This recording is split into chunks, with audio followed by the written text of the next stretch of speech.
So this is the fascia stretching for the soles of the feet. There's two sort of sized balls. You want hard balls, tennis balls will get squashed.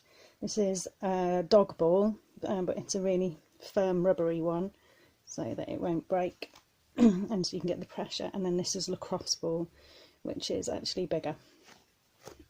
So one of the first exercises is for stretching under the toes. As you can see, by doing that, it actually stretches all the way under the foot. So you start off by really pushing the ball into the toe. So it's really hyperextending that joint. And then you rub down 1, 2, 3 times. Then onto the next toe, and again 1, 2, 3.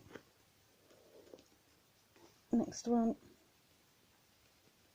1, 2, 3. So it's really extending those toes up. So 3 to 5 times. 5 times is ideal. So the more of a stretch you have, the better. And that one just clicked a little bit. Clicking's fine. So with a small ball, it's not being on the top, it's being on the side to get that pressure in there. Then the next one, if you think of working in circles around the foot, so it's from the ball of the foot, so you want to be putting pressure on. So come back a bit. So it's really you're putting pressure on using the hand.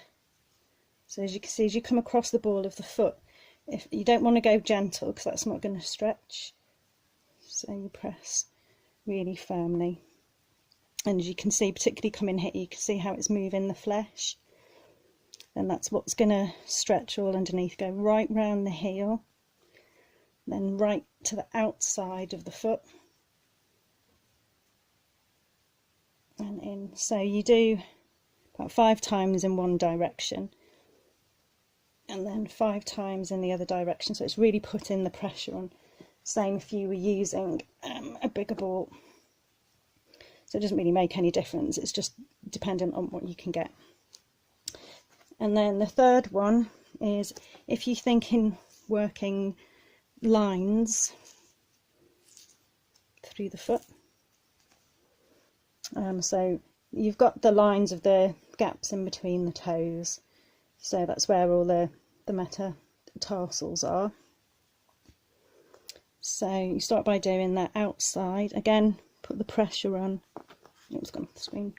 So you put the pressure on using the hand, and it should be fairly uncomfortable. So you do a few times backwards and forwards in one line, about again 3 to 5 times. Then move in a bit. Again, put the pressure on. Work forwards and back in that plane. And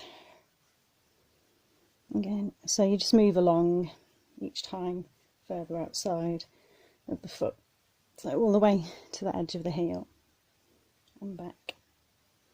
And this helps to release all the Achilles and the muscles that come up from the foot, or well, basically from the leg down towards the foot, because a lot of the tension that we can have up in our calf actually can come from issues with the feet.